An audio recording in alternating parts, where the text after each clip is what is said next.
कि किस तरह से केंद्र सरकार ने दूसरे देशों को ऑक्सीजन देने का काम किया। शायद उनके लिए अपने देश के लोगों की कीमत का कोई मूल्य नहीं है, बल्कि उनके लिए उन लोगों का मूल्य है जो उनको बड़े बड़े व्यापार प्रोवाइड कराते हैं, बड़े बड़े पूंजीपति घरानों से आते हैं। तो आप सोच सकते हैं कि परिस्थितियों में आपको सकारात्मक सोच के साथ आगे बढ़ना पड़ेगा, क्योंकि जब तक हम सकारात्मक सोच के साथ आगे नहीं बढ़ेंगे, सकारात्मक सोच के साथ काम नहीं करेंगे, जाए शमशान घाट के पास हम देखते हैं कि जो शव है उनकी लाइनें लगी हुई हैं। कभी जो लाइनें हमने नोटबंदी में देखी थी बैंकों के सामने, आज वो लाइनें साथियों शमशान घाट के सामने होंगी। यदि गलत हुई तो सरकार मेरा नोबेल पुरस्कार वापस ले सकती है।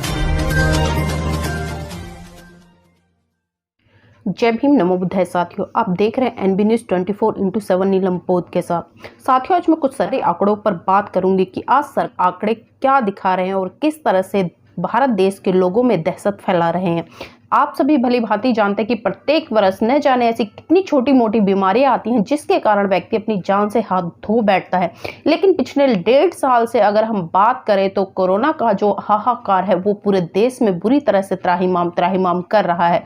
और आज हर व्यक्ति के अंदर कोरोना ने इतनी दहशत फैला दी है कि वो चाह कर भी इन चीज़ों को स्वीकार करने से गुरेज नहीं खा रहा कि कोरोना भारत में बहुत बुरी तरह से फैल रहा है। साथियों, अगर मैं केंद्र सरकार की बात करूं या राज्य सरकारों की बात करूं तो केंद्र की सरकार हो चाहे राज्यों की सरकार हो, वो दोनों ही सरकारें इस महामारी को रोकने में बुरी तरह से फेल होती नजर आ रही हैं। और उसका सीधा सीधा कारण ये है कि सरकार की व्यवस्था का साथियों सरकार को जिस दिशा में काम करने चाहिए उस दिशा में सरकार काम ना कर बल्कि आज भी अपने निजी मुनाफे की तरफ अग्रसर है। लगातार आज भी वो अपने निजी स्वार्थों की पूर्ति कर रही है, चाहे उसमें फिर भले देश के कितने ही लोग अपनी जान की आहुति दे दें। यहाँ पर मैं कुछ सरकारी आंकड़ों को लेकर आपके बीच में चर्चा करूंगी साथियों, क्योंकि सरकारी आंकड़े जब तक हमारे पास नहीं होंगे तब तक हम ये सुनिश्चित रूप से निर्धारित नहीं कर सकते कि आज वास्तव में कोरोना नाम की महामारी जो इतनी बुरी तरह से फैली हुई है वो कितनी सही है या कितनी गलत है। साथियों, आपने समय समय पर देखा होगा कि सोशल मीडिया के माध्यम से, चाहे उसमें फेसबुक हो, यूट्यूब हो या अन्य कोई भी सोशल मीडिया का माध्यम हो, आपके बीच में बहुत सारी वीडियो आई हैं। और वो वीडियो ऐसी हैं कि जो MBBS डॉक्टर है उन्होंने बड़े दावे के साथ कहा, जैसे कि मैं आपको अवगत करा दूं कि पिछले साल एक वीडियो बहुत ज़्यादा वायरल हुई थी डॉक्टर तरुण कोठारी जी की। उन्होंने अपनी वीडियो में साफ साफ दावा किया था कि कोरोना नाम की कोई भी बीमारी भारत देश में नहीं है बल्कि पूरी दुनिया में नहीं है। और उन्होंने इसके आधार पर 1 करोड़ तक का इनाम दे दिया कि अगर कोई भी व्यक्ति इस बीमारी को या कोई भी बड़े से बड़ा साइंटिस्ट या डॉक्टर इस बीमारी को सुनिश्चित कर देता है तो उसको मैं 1 करोड़ रुपए का इनाम दूंगा। लेकिन उनकी इस बात को किसी ने भी चैलेंज नहीं किया। उसी के साथ साथ में साथियों लगातार समय समय पर बहुत सारी खबरें ऐसी आती रहीं, बहुत सारी खबरें लोगों को भ्रमित भी करती रहीं। इसी के साथ साथ में जापान के जो वैज्ञानिक है प्रोफेसर तासुक होंगो, उन्होंने भी साथियों 100% दावा किया है कि अगर पूरी दुनिया में कोरोना नाम की कोई बीमारी है तो वो जो अपना नोबेल पुरस्कार है उसको भी वो सरकार को वापस करने का काम करेंगे। तो साथियों, इस पर जो 20 अप्रैल है, 20 अप्रैल का जो टोक्यो का अखबार है उसकी एक कटिंग मेरे पास है, मैं आपको पढ़कर सुनाना चाहूंगी कि जो जापान के वैज्ञानिक प्रोफेसर तासुक होंगो है उन्होंने क्या दावा किया है। साथियों, टोक्यो का अखबार लिखता है कि चिकित्सा के क्षेत्र में नोबेल पुरस्कार जीतने वाले जापान के वैज्ञानिक प्रोफेसर डॉक्टर तासुक होंगो ने दावा किया है कि कोरोना वायरस प्राकृतिक नहीं है। उन्होंने कहा कि यदि प्राकृतिक होता तो पूरी दुनिया में यूं तबाही नहीं मचाता, क्योंकि विश्व के हर देश में अलग अलग टेम्परेचर होता है। यदि यह कोरोना वायरस प्राकृतिक होता तो चीन जैसे अन्य देश, जहां चीन जैसा ही टेम्परेचर है या वातावरण है, वहीं दबंगाई मचाता है। यह जिस तरह से स्विट्जरलैंड जैसे ठंडे देश में फैल रहा है उसी तरह से रेगिस्तान जैसे गर्म इलाकों में भी फैल रहा है। यदि प्राकृतिक होता तो ठंडे स्थानों पर फैलता तो गर्म स्थानों पर जाकर दम तोड़ देता। मैंने अनेक जीव जंतु और वायरस पर 40 साल तक रिसर्च किया है।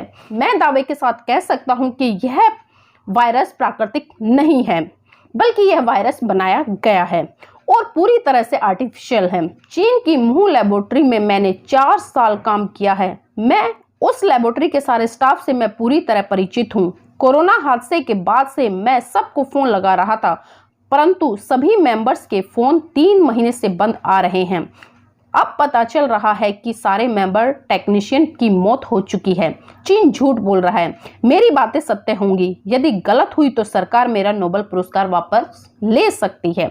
मैं आज तक की अपनी सारी जानकारियों और रिसर्च के आधार पर यह 100% दावे के साथ कह सकता हूं कि कोरोना प्राकृतिक नहीं है और यह चमगादड़ से नहीं फैला है, यह चीन ने बनाया है। जो मैं आज बोल रहा हूं, यदि यह बात आज या मेरे मरने के बाद भी झूठी हो तो मेरा नोबेल पुरस्कार सरकार वापस ले सकती है। परंतु एक बार मैं फिर कह रहा हूं कि चीन झूठ बोल रहा है और यह सच्चाई एक दिन सबके सामने आएगी।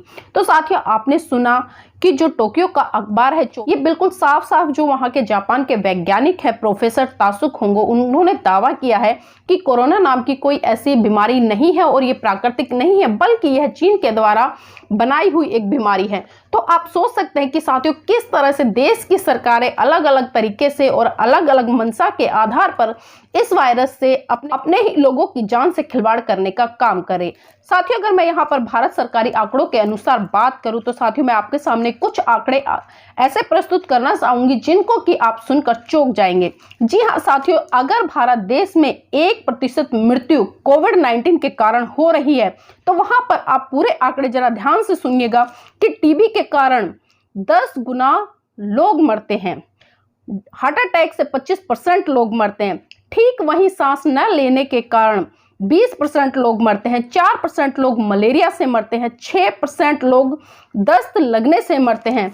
साथियों, 1 करोड़ लोगों की मृत्यु भारत में प्रति वर्ष होती है और 1 करोड़ का 6% अगर मैं बात करूं तो सीधा सीधा 6 लाख लोगों की मृत्यु। तो आप सोच सकते हैं कि जिस भारत देश में 6 लाख लोग प्रति वर्ष सिर्फ मात्र दस्त की समस्या से मरते हैं, तो वहां पर जो कोरोना नाम का छोटा सा एक वायरस है, आज सरकार उस पर काम करने पर तुली हुई है। जबकि मलेरिया से, हैजा से और भी न जाने कितनी ऐसी बीमारियां, चाहे हार्ट अटैक हो, उनसे लोग मर रहे हैं, लेकिन सरकार उन पर काम ना कर आज कोरोना नाम है उसके तहत लोगों में दहशत फैलाने का काम कर रही है। तो भारत देश में एक दिन में 28,000 लोग प्रतिदिन मरते हैं और वो जो रेशो है वो अलग अलग बीमारियों से, ना कि पर्टिकुलर कोरोना नाम की महामारी से है। और मैं साथियों एक बात और आपको बता दूं कि पिछले जो 1.5 साल का रेशो है, जो कि भारत सरकार के आंकड़े कह रहे हैं, ये आंकड़े मैं नहीं कह रही बल्कि भारत सरकार के आंकड़े कह रहे हैं कि पिछले 1.5 साल में 2,40,000 लोगों की मृत्यु कोरोना से हो चुकी है। लेकिन वहीं दूसरी तरफ अगर सरकार के हम दूसरे भी आंकड़े देखें तो उसमें 2.25 करोड़ लोग कोरोना पॉजिटिव बताए गए हैं। तो साथियों, आप देख सकते हैं कि एक तरफ तो जो सरकार आंकड़े दिखा रही है वो 2,40,000 लोगों की मृत्यु के आंकड़े दिखा रही है जो कि कोरोना से मरे हैं, वहीं दूसरी तरफ जो आंकड़े आ रहे हैं वो 2.25 करोड़ लोग कोरोना पॉजिटिव हैं। लेकिन उसमें से साथियों, जैसे कि मैंने बताया कि प्रति वर्ष भारत सरकार के जो आंकड़े आते हैं, जो मृत्यु दर के आंकड़े होते हैं, वो आंकड़े 1 करोड़ से ज्यादा लोगों के होते हैं। तो कहीं ना कहीं साथियों हम ये देख पा रहे हैं और कहीं ना कहीं हम इन बातों पर भी गंभीरता से चर्चा कर रहे हैं कि आज भारत देश में जो कोरोना नाम की महामारी फैल रही है, क्या वास्तव में वो इतनी ज्यादा गंभीर है जिसको लेकर आज सरकार विफल होती नजर आ रही है। चाहे मैं केंद्र सरकार की बात करूं या राज्य सरकारों की बात करूं, अगर मैं दिल्ली की बात करूं तो साथियों दिल्ली में बड़े बड़े वादे किए गए अरविंद केजरीवाल की तरफ से, लेकिन जब लोगों के स्वास्थ्य की बात आई, जब लोगों के लिए अच्छी सुविधाओं की बात आई, तो दिल्ली की सरकार बिल्कुल वहां पर फेल होती नजर आई और उसी के साथ साथ में केंद्र सरकार भी फेल होती नजर आई। जब दिल्ली के लोगों के लिए ऑक्सीजन की व्यवस्था नहीं हो रही है तो तब दिल्ली के मुख्यमंत्री अरविंद केजरीवाल जी केंद्र पर ठीकरा फोड़ते नजर आते हैं। और जब केंद्र के पास में यह व्यवस्था नहीं है तो साथियों हमें अच्छी तरह से पता है कि किस तरह से केंद्र सरकार ने दूसरे देशों को ऑक्सीजन देने का काम किया। शायद उनके लिए अपने देश के लोगों की कीमत का कोई मूल्य नहीं है, बल्कि उनके लिए उन लोगों का मूल्य है जो उनको बड़े बड़े व्यापार प्रोवाइड कराते हैं, बड़े बड़े पूंजीपति घरानों से आते हैं। तो आप सोच सकते हैं कि जब अपने देश में इस तरह की महामारी फैल रही है और जब अपने देश के लोगों को ऑक्सीजन की जरूरत है, अच्छी दवाइयों की जरूरत है, अच्छी वैक्सीन की जरूरत है, उस समय सरकार अपने देश के लोगों पर काम ना कर बल्कि दूसरे लोगों को ये चीजें प्रोवाइड करने का काम कर रही है। तो क्या साथियों आप इसको समझदारी कह सकते हैं? और वहीं दूसरी तरफ साथियों एक वीडियो और है मेरे पास में, मैं उसके बारे में भी आपसे चर्चा करना चाहूंगी। आप देखिए कि किस तरह से इन्होंने बहुत अच्छे आंकड़े लगाए हैं कि किस तरह से वैक्सीन बनाई गई और किस तरह से आज ये वैक्सीन काम कर रही है। और साथियों एक कई डॉक्टरों की टीम है, उन्होंने दावा भी किया है कि जो कोरोना की वैक्सीन है वो वैक्सीन किस तरह से लोगों के लिए खतरनाक साबित हो रही है, जबकि वो वैक्सीन लोगों के लिए लगाई जा रही है इसलिए कि लोग सही हो और जो उनका बॉडी सिस्टम है वो स्ट्रांग हो ताकि वो अन्य बीमारियों से बच सके। लेकिन जो आंकड़े बता रहे हैं, क्योंकि बहुत सारे डॉक्टरों की अलग अलग वीडियो आ रही है साथियों। अगर वो वीडियो गलत होती है, उनकी बातें गलत होती है, कानूनी रूप से उन पर कार्रवाई होती, लेकिन किसी भी तरह की उन लोगों पर कानूनी कार्रवाई नहीं हो रही है। तो इसका मतलब हम ये भी सोच सकते हैं कि कहीं ना कहीं वो डॉक्टर कुछ % सत्य बोल रहे हैं, और सत्य बोल रहे हैं इसी आधार पर उन पर कोई भी कानूनी कार्रवाई नहीं हो रही है। साथियों, जैसा कि मैंने वैक्सीन की बात करी, वैक्सीन को लेकर कई डॉक्टरों ने अपनी अपनी राय दी है। उस पर साफ साफ बताया गया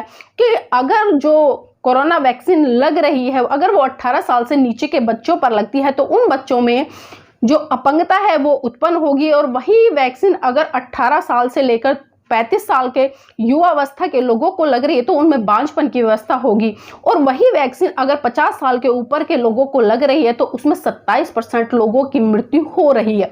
तो अब सोच सकते हैं कि साथियों कि इतने बड़े बड़े दावे कोई छोटे मोटे डॉक्टर नहीं कर रहे हैं, बल्कि वो MBBS डॉक्टर कर रहे हैं, जो रिसर्च कर रहे हैं अच्छी अच्छी चीजों पर लेकर। तो हम किस तरह से इन बातों को अनदेखा कर सकते हैं। और साथियों, इसी के साथ साथ में मैं ये वीडियो भी आपके साथ में आंकड़े के साथ में लगा रही हूँ। आप खुद देखें कि इस वीडियो में किस तरह से बताया गया है कि किस तरह से एक वायरस पनपता है, किस तरह से उस वायरस के पनपने से पहले वैक्सीन तैयार की जाती है, और वो वैक्सीन पूरे 1.5 साल बाद लोगों को लगाई जाती है, और उसके जो परिणाम आपके सामने आ रहे हैं वो बहुत ही भयंकर है। साथियों, आप देख सकते हैं कि जिस भारत देश में प्रतिदिन 28,000 लोगों की मृत्यु होती हो, और जिस देश में आज ऐसा माहौल मचा हुआ है कि अगर हम शमशान के पास से गुजर जाएं, शमशान घाट के पास, हम देखते हैं कि जो शव है उनकी लाइनें लगी हुई हैं। कभी जो लाइनें हमने नोटबंदी में देखी थी बैंकों के सामने, आज वो लाइनें साथियों शमशान घाट के सामने लगी हुई है।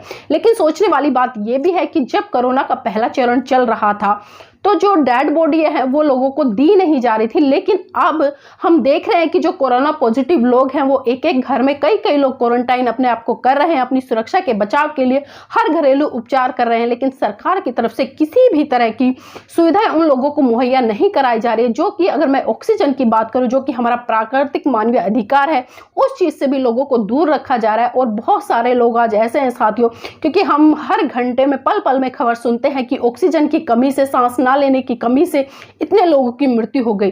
तो आज भारत देश में जितना दर्दनाक मंजर देखने को मिल रहा है, वास्तव में वो बहुत ही दर्दनाक है और बहुत ही भयानक है। लेकिन इन परिस्थितियों में आपको सकारात्मक सोच के साथ आगे बढ़ना पड़ेगा, क्योंकि जब तक हम सकारात्मक सोच के साथ आगे नहीं बढ़ेंगे, सकारात्मक सोच के साथ काम नहीं करेंगे, तब तक साथियों हम मन को कहीं ना कहीं कमजोर पाएंगे। और जब हम अपने मन को कमजोर पाएंगे और हम किसी भी चीज को अपनी तरफ आकर्षित करेंगे, तो स्वाभाविक सी बात है वो कहीं ना कहीं वो चीज हमारे अंदर आएगी। आपने सभी ने सुना होगा कि लॉ ऑफ अट्रैक्शन की जो थ्योरी है वो बहुत ज्यादा काम करती है। तो इसलिए हमें विपरीत परिस्थितियों में भी सकारात्मक चीजें सोचने की जरूरत है और उन पर काम करने की जरूरत है। उम्मीद करूंगी साथियों कि आपको ये बातें कहीं ना कहीं बहुत ज्यादा जागरूकता की तरफ लेकर जाएंगी, और इन चीजों पर आप कहीं ना कहीं सोचने पर मजबूर होंगे कि किस तरह से आज सरकार अपनी नाकामियों को छुपाते हुए आज देश के लोगों की जान से खेलने का काम कर रही है। साथियों, सोचना जरूर है। उम्मीद करूंगी कि इस महामारी में आप अपने आप को सुरक्षित रखें, अपने परिवार को सुरक्षित रखें, अपने आस पड़ोस को सुरक्षित रखें, क्योंकि जब तक हम सुरक्षित नहीं होंगे, हमारा परिवार सुरक्षित नहीं होगा, हमारा आस पड़ोस सुरक्षित नहीं होगा। तो उम्मीद करती हूँ कि आप सभी कुशल मंगल रहें। जय भीम, नमो बुद्धाय।